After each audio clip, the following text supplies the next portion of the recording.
ದೋಸ್ತಿಯಲ್ಲಿ HDK show piece ಆದ್ರ. ಪಾದಯಾತ್ರೆ ಮೂಲಕ ಜೆಡಿಎಸ್ ಕೋಟೆಗೆ ಕಮಲ ಎಂಟ್ರಿ.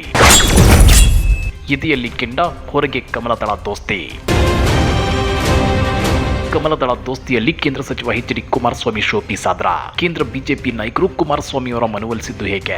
ಬಿಜೆಪಿ ಮಾಜಿ ಶಾಸಕ ಪ್ರೀತಂ ಗೌಡ ಅವರನ್ನ ಕಂಡ್ರೆ ಎಚ್ಡಿಕೆ ಕೆಂಡ ಕರುತ್ತಿರೋದಕ್ಕೆ. ಎದೆಯಲ್ಲಿ ಕೆಂಡ ಇಟ್ಕೊಂಡು ಹೊರಗೆ ದೋಸ್ತಿ ಮಾಡ್ಕೊಂಡ್ರೆ ಅಂತ ದೋಸ್ತಿ ಎಷ್ಟು ದಿನ ಉಳಿಯುತ್ತೆ? ಬಿಜೆಪಿಗರನ್ನ ನಂಬಿ ದಳಪತಿಗಳು ತಮ್ಮ ಭದ್ರಕೋಟೆಯನ್ನೇ ಕಳ್ಕೊಂತಾರ.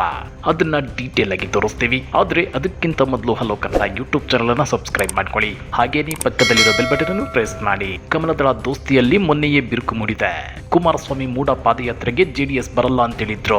ಬಿಜೆಪಿ ನಾಯಕರು ನಮ್ಮನ್ನ ವಿಶ್ವಾಸಕ್ಕೆ ತೆಗೆದುಕೊಳ್ಳದೆ ತಾವಾಗೆ ಪಾದಯಾತ್ರೆಗೆ ಸಜ್ಜಾಗಿದ್ರು. ಕೊನೆ ಕ್ಷಣದಲ್ಲಿ ನಮ್ಮನ್ನ ಕರೆದು ಮಾತನಾಡಿಸಿದ್ರು. ಹೀಗಾಗಿ ಪಾದಯಾತ್ರೆಗೆ ಜೆಡಿಎಸ್ ಬೆಂಬಲ ಇಲ್ಲ. ಅದರಲ್ಲೂ ಹಾಸನದ ಮಾಜಿ ಬಿಜೆಪಿ ಶಾಸಕ ಪ್ರೀತಂ ಗೌಡ ಬರೋ ಪಾದಯಾತ್ರೆಗೆ ನಾವು ಬರಲ್ಲ ಅಂತೇಳಿ ಎಚ್.ಡಿ. ಕುಮಾರಸ್ವಾಮಿ ಕಡ್ಡಿ ತುಂಡು ಮಾಡಿದಂತೆ ಹೇಳಿಬಿಟ್ಟಿದ್ರು. ಎಚ್.ಡಿ. ಕುಮಾರಸ್ವಾಮಿ ಅವರ ಈ ಮಾತು ರಾಜ್ಯ ಬಿಜೆಪಿ ನಾಯಕರ ಪಿತ್ತ ನೆತ್ತಿಗೇರುವಂತೆ ಮಾಡಿತ್ತು. ಅಷ್ಟೇ ಅಲ್ಲ, ದಿಲ್ಲಿಗೆ ಹಾರಿದ್ದ ಬಿ.ವೈ. ವಿಜಯೇಂದ್ರ ಅಮಿತ್ ಶಾ ಅವರಿಗೆ ಎಚ್ಡಿಕೆ ನಡೆಯ ಬಗ್ಗೆ ದೂರು ಕೊಟ್ಟು ಬಂದಿದ್ರು. ಇದರಿಂದ ಎಚ್ಡಿಕೆ ಅವರನ್ನ ದಿಲ್ಲಿಗೆ ಕರೆಸಿಕೊಂಡಿದ್ದ ಅಮಿತ್ ಶಾ ಎಚ್ಡಿಕೆ ವಿರುದ್ಧ ಫುಲ್ ಗರಂ ಆಗಿದ್ರು. ನೀವೀಗ ಬರೀ ಜೆಡಿಎಸ್ ಮುಖಂಡ ಅಲ್ಲ, ಬಿಜೆಪಿ ನೇತೃತ್ವದ ಎನ್ಡಿಎ ಒಂದು ಭಾಗ, ಕೇಂದ್ರದ ಮಂತ್ರಿ. ಇಂಥ ಟೈಮಲ್ಲಿ ನೀವು ಪ್ರೀತಂ ಗೌಡ ವಿರುದ್ಧ ಮಾಧ್ಯಮಗಳ ಮುಂದೆ ವಾಗ್ದಾಳಿ ನಡೆಸೋದು ಸರಿಯಲ್ಲ ಅಂತ ಹೇಳಿದ್ರು. ಜೊತೆಗೆ ಪಾದಯಾತ್ರೆಗೆ ಒಪ್ಪಿಕೊಳ್ಳುವಂತೆ ಮನವೊಲಿಸಿದ್ರು. ಹೀಗಾಗಿ ಎಚ್ಡಿಕೆ ವಿಧಿ ಇಲ್ಲದೆ ಆಗಸ್ಟ್ 3ರಿಂದ ಬೆಂಗಳೂರು ಟು ಮೈಸೂರು ಕಡೆ ಸಾಗೋ ಬಿಜೆಪಿ ಪಾದಯಾತ್ರೆಯಲ್ಲಿ ಹೆಜ್ಜೆ ಹಾಕಲಿದ್ದಾರೆ.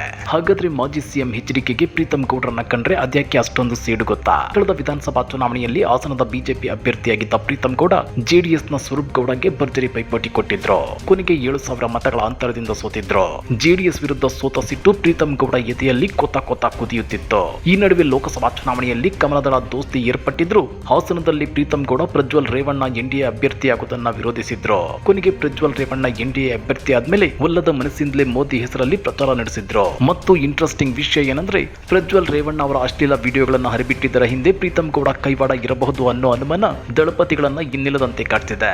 ಹೀಗಾಗಿನೇ ಪ್ರೀತಂ ಗೌಡರನ್ನ ಕಂಡ್ರೆ ಎಚ್.ಡಿ. ರೇವಣ್ಣ ಎರಡು ಕುಟುಂಬಗಳು ಉರಿದು ಬೀಳ್ತಾ ಇವೆ. ಆದ್ರೆ ಲೋಕಸಭಾ ಚುನಾವಣಾ ಟೈಮಲ್ಲಿ ಬಿಜೆಪಿ ಜೊತೆ ದೋಸ್ತಿ ಕುದುರಿಸಿಕೊಳ್ಳಬೇಕಾದ್ರೆ ಎಚ್.ಡಿ. ಕುಮಾರಸ್ವಾಮಿ ಪ್ರೀತಂ ಗೌಡ ಅವರನ್ನ ಸೇರಿಸಲ್ಲ ಅಂತೇಳಿ ಷರತ್ತು ಹಾಕಬೇಕಿತ್ತು. ಆದ್ರೆ ಈಗ ಪ್ರೀತಂ ಗೌಡ ವಿಜಯೇಂದ್ರ ಅವರ ಅತ್ಯಾಪ್ತರಲ್ಲಿ ಒಬ್ಬರಾಗಿದ್ದಾರೆ. ಪರಿಸ್ಥಿತಿ ಹೀಗಿರುವಾಗ ಎಚ್.ಡಿ. ಕುಮಾರಸ್ವಾಮಿ ಪ್ರೀತಂ ಗೌಡ ವಿರುದ್ಧ ಮುನಿಸಿಕೊಂಡ್ರೆ ಬಿಜೆಪಿ ಪ್ರೀತಂ ಗೌಡರನ್ನ ಬಿಟ್ಟುಕೊಡಕ್ಕಾಗುತ್ತಾ? ಹಾಸನ, ಮಂಡ್ಯ, ಮೈಸೂರು ಭಾಗದಲ್ಲಿ ಬಿಜೆಪಿ ಪಕ್ಷವನ್ನ ಬೇರು ಮಟ್ಟದಿಂದ ಕಟ್ಟಿ ಬೆಳೆಸುವಲ್ಲಿ ಪ್ರೀತಂ ಗೌಡ ಪಾತ್ರ ದೊಡ್ಡದಿದೆ.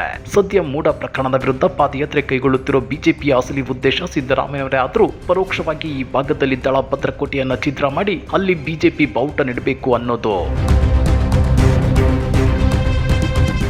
ಇಂಥ ಸೂಕ್ಷ್ಮ ವಿಚಾರ ಗೊತ್ತಾಗಿನೇ ಎಚ್ಡಿಕೆ ಮತ್ತು ಜೆಡಿಎಸ್ ಬಿಜೆಪಿ ಜೊತೆ ಪಾದಯಾತ್ರೆಗೆ ಹಿಂದೆಟ್ಟು ಹಾಕ್ತಿರೋದು. ಆದ್ರೆ ಬಿಜೆಪಿ ಹೈಕಮಾಂಡ್ ಜೊತೆ ಎಚ್ಡಿಕೆ ಕಿರಿಕ್ ಮಾಡ್ಕೊಂಡ್ರೆ ತಮಗಿರೋ ಕೇಂದ್ರ ಮಂತ್ರಿ ಸ್ಥಾನವು ಕಳೆದುಕೊಳ್ಳಬೇಕಾಗುತ್ತೆ.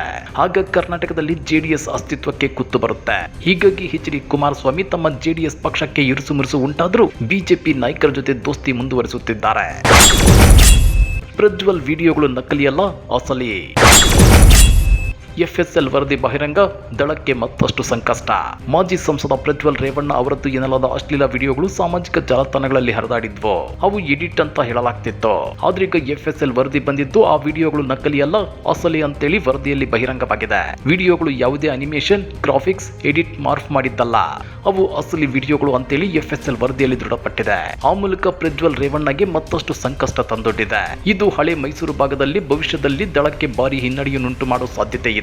ಇಂಥ ಟೈಮಲ್ಲಿ ದಳ ಬಿಜೆಪಿ ಜೊತೆ ದೋಸ್ತಿ ಮಾಡಿಕೊಂಡಿರೋದ್ರಿಂದ ದಳದ ಅಸ್ತಿತ್ವಕ್ಕೆ ಭಾರಿ ಪೆಟ್ಟು ಬೀಳೋದು ಗ್ಯಾರಂಟಿ. ಈ ಬಗ್ಗೆ ನೀವೇನಂತೀರಾ? ಕಮೆಂಟ್ ಮಾಡಿ, ವಿಡಿಯೋ ಲೈಕ್ ಮಾಡಿ, ಶೇರ್ ಮಾಡಿ. ಇಂಥ ಮತ್ತಷ್ಟು ರೋಚಕ ರಾಜಕೀಯ ಸುದ್ದಿಗಳನ್ನ ಮಿಸ್ ಮಾಡದೆ ನೋಡಬೇಕು ಅಂದ್ರೆ ಹಲೋ ಕನ್ನಡ ಯೂಟ್ಯೂಬ್ ಚಾನಲ್ ಅನ್ನ ಸಬ್ಸ್ಕ್ರೈಬ್ ಮಾಡ್ಕೊಳ್ಳಿ.